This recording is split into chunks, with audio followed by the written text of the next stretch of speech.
Here's a bit of background on the minimum wage law. The minimum wage law in Wikipedia says the body of law which prohibits employers from hiring employees or workers for less than a given hourly, daily or monthly minimum wage. Someone has to give it. More than 90% of all countries have some kind of minimum wage legislation. So, just because everyone else is doing it, it doesn't mean it's right. Until recently, minimum wage laws were usually very tightly focused. In the US and Great Britain, for example, they applied only to women and children.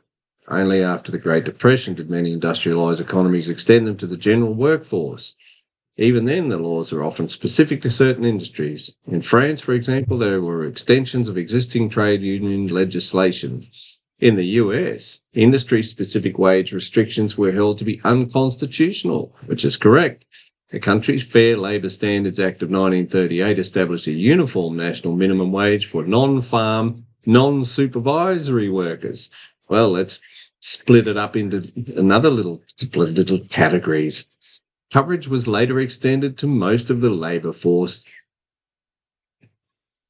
Right. In 1894, I must add, after 100 years of prices falling and workers having a better standard of living, from 1800 to 1894, prices fell a long way, 50 to 100%, and workers were doing much better financially in 1894 than they were in 1800 because of deflation, because of a gold standard, because of sound money.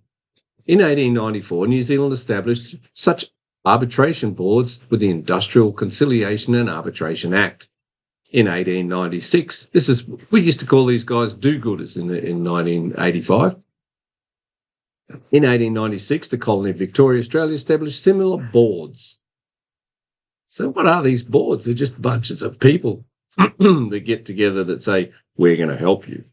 In 1907, the Harvester decision was handed down in Australia, establishing a living wage for a man, his wife, and 2 children to live in frugal comfort. So the socialism stepped in 1907 after 100 years of prosperity. In 1909, the Trade Boards Act was enacted in the United Kingdom. In 1912, the state of Massachusetts set minimum wages for women and children. In the United States, statutory minimum wages were first introduced nationally in 1938, which were unconstitutional. Nothing in the Constitution about it. In the 1960s, minimum wage laws were introduced to Latin America. Australia, the national minimum wage is the minimum base pay rate of pay for ordinary workers, hours worked to any employee who is not covered by a modern award or an agreement.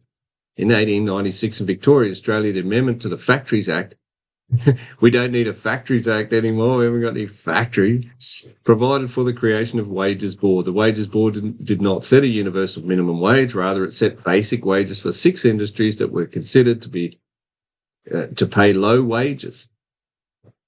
They were considered. Who considered them low?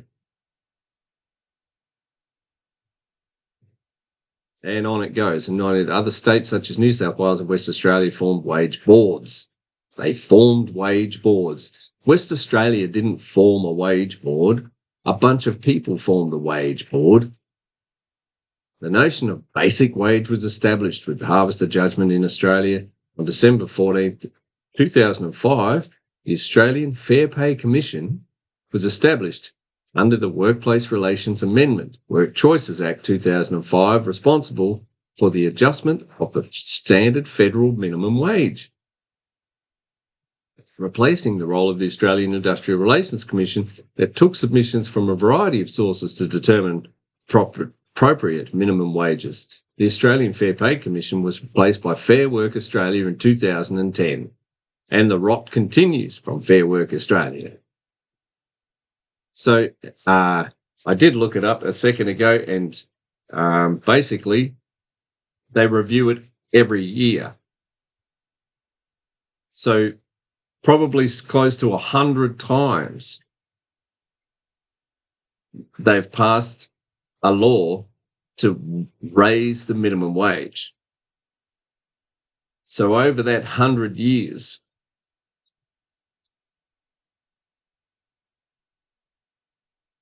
has everyone started to do better now? Did it not work the first time? Do you have to do it every year? And what are the consequences of raising the minimum wage, whatever the minimum wage is?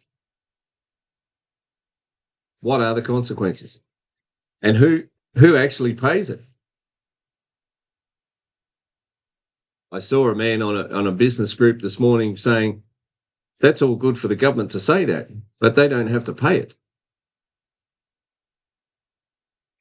So our manufacturing, yes, we still have some factories in Melbourne and Sydney and so, some of the major cities around Australia. We still have some little factories going. The poor buggers are still going somehow. Don't know how, but they are. But you may as well say that they've been, increasing unemployment every year for 100 years because they don't have to pay. And who sets it? Here we go.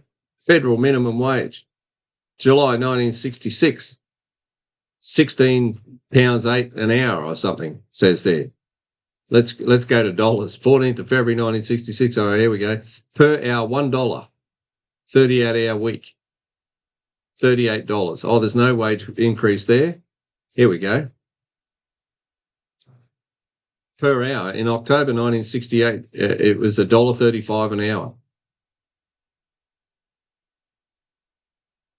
1970 was $1.47 an hour. Per 38-hour week, you got $55.90 in 1970 as the minimum wage. There we got a 6% wage increase there. And there's 2%, 3%, 6%, and on it goes. September, November, February 1976. It just keeps on going. Look at these. 1.3, 4%, 3.2, 4.5%, 4.3%. February 1989, 10%.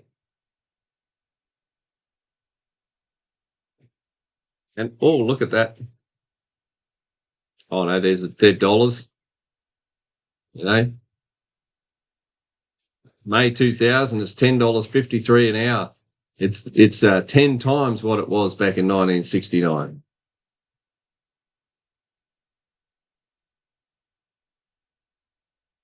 So people must be doing much better now. People on this so-called minimum wage. Why I call it so-called? Well, what about the people that are just above the minimum wage? What happens to them? What about the people that are at medium wage? What about the people that are on high wage? How do you know what's high? How do you know what's medium? How do you know what's low? Where is the line? Is it arbitrary? Is it set in concrete? Is it fixed? No. It doesn't mean anything. So after all these years, after 100 years of the government arbitrarily raising people's minimum wage, do you think it's helped? Do you think it's done any good? I think not. I think if you're an employer and the law says you must pay them a minimum of this, then all the kids that are just getting out of school that weren't not bright enough to go to university or TAFE, they don't get a job sweeping the floor. Because if you could have a kid that just knocks off after school and comes and sweeps the floor for $5 an hour, they sweep the floor for an hour and get $5, or maybe 10 these days, whatever it is, even 20. You give them something. They're learning to work. You don't even really need them. You can sweep the floor yourself. But hey, you can get some kid $20, right? So they learn to work. Well, you've just cut that out. You've just made it illegal for you to do that. So if you're going to have to replace them with someone that gets $35 an hour, you're going to make sure it's someone that can sweep the floor, stack the shelves, answer the phone, and serve the customers at the same time. You're going to make sure you're going to have a little super worker there that's worth having you pay them. If you have to pay them $35 an hour, then they're going to have to be, producing more than that. Because all businesses operate on the margin. They can only operate where there's a gap between what they outlaid and what they take in. That is called profit. And you need profit to pay wages. So every time you raise the minimum wage, maybe you're just keeping up with inflation, then it won't matter so much. But all of this rubbish, so employers are now screaming for people as if there's a shortage of people. Why is there a skills shortage? Why is it so hard to get a tradesperson in Australia to come to your house? Why is it do you have to wait so long? It's a bread line. It's a communist bread line. You know what I'm saying? When you have to line up and wait for something, there is a shortage of it. It's not abundant. If you had abundance, you'd have carpenters ringing you. Hello, my name's John. I'm just in the area. If you need any carpentry done, you don't get that anymore. I spoke to an electrician the other day and I said, mate, you need a sign out the front. You can't find the place. And he goes, I don't want anyone to find it. I've got more than I can handle. And it's not just the people on the minimum wage, it's the people on the medium wage, whatever that is. All the super and the payroll tax and getting slugged for owning these businesses. Getting absolutely spending your whole time just dealing with the tax department and the insurance company. You're getting killed. I've talked to so many people that have closed up their business where they employed 15 guys that were, Boilermakers or something, and just gone back to doing on the tools themselves. Don't have to pay super, don't have to pay payroll tax. Just they don't. It's not. They don't earn quite as much money, but it takes a hell of a lot more effort and organisational and takes it out of your life to employ 15 people. Yes, you might make some more money, but a lot of it goes to the tax department and other rules and regulations and training courses and blah, blah, blah, and on it goes. Safety equipment, you name it, all the laws that have come in. So a lot of people have decided, well, if I'm going to stay here and work, well, I'll just do it on my own. I'll just take what I can because I'm over that. They're all over it. They tell you that. They tell you every day. They tell me, yeah, no, we used to do this, but we don't do that anymore because of this.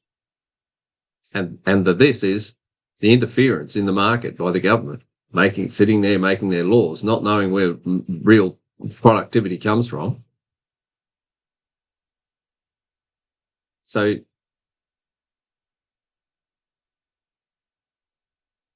we continue on the same trajectory. And I don't think it would matter if old Baldy Dutton got in, the policeman. He didn't say anything that I liked apart from, wanting to build nuclear power plants, but he wasn't going to build them.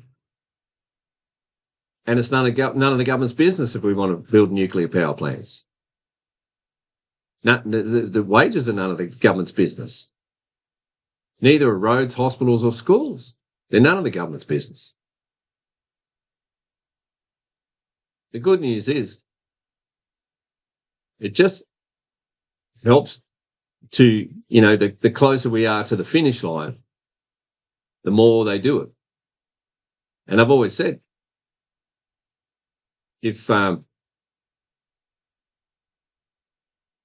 why don't you raise the minimum wage to like $200 an hour? If it works so well,